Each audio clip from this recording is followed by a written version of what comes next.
หนึ่งโลปะลบพยัญชนะมีหนึ่งอย่างเท่านั้นไม่มีหน้าไม่มีหลังเพราะอะไรจึงไม่มีหน้าไม่มีหลังคำที่อยู่ข้างหน้ามันเนี่ยจะไม่เป็นพยัญชนะมีพยัญชนะเดียวที่อยู่สุดท้ายก็คือนิกหิตแต่พยัญชนะที่ชื่อนิกหิตนั้นเขาเรียกนิกหิตไปแล้วเขาไม่เรียกพยัญชนะในวิธีของสนธิวิธีอักษรเนี่ยนิกหิตเป็นพยัญชนะแต่วิธีสนธินิกหิตเป็นพยัญชนะพิเศษแยกเพราะอะไรจึงแยกเพราะวิธีของนิกหิตมีมากเลยแยกเป็นหมวดหนึ่งไว้ต่างหากเลยเพราะมีเยอะมีวิธีเยอะนะหนึ่งโลปะลบพยัญชนะมีหนึ่งอย่างก็คือ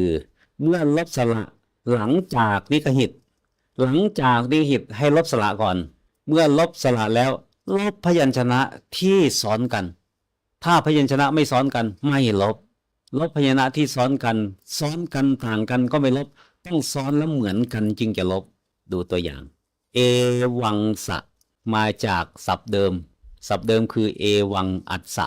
นี่คือนิกหิตนะนี่คือสระหลังจากนิกหิตนะสระอะที่อยู่หน้าอัสสะเนี่ยอยู่หลังจากนิกหิตจึงถูกลบพอลบหายไปอะหายก็เหลือสะซ้อนกันอีกก็เลยต้องลบสะตัวหน้าที่เป็นพยัญชนะทางโยกหายไปพร้อมกันอีกก็เหลือสะเพียงตัวเดียวเลยเป็นเอวังสะลบทั้งสระลบทั้งพยัญชนะแต่ตัวหลักๆคือเน้นจะลบพยัญชนะสังโยกอีกอุทาหรณ์หนึ่งทำนองเดียวกันเลยหลังนิกหิตที่ปุบผังลบอะที่อัสสาแล้วก็ลบสะ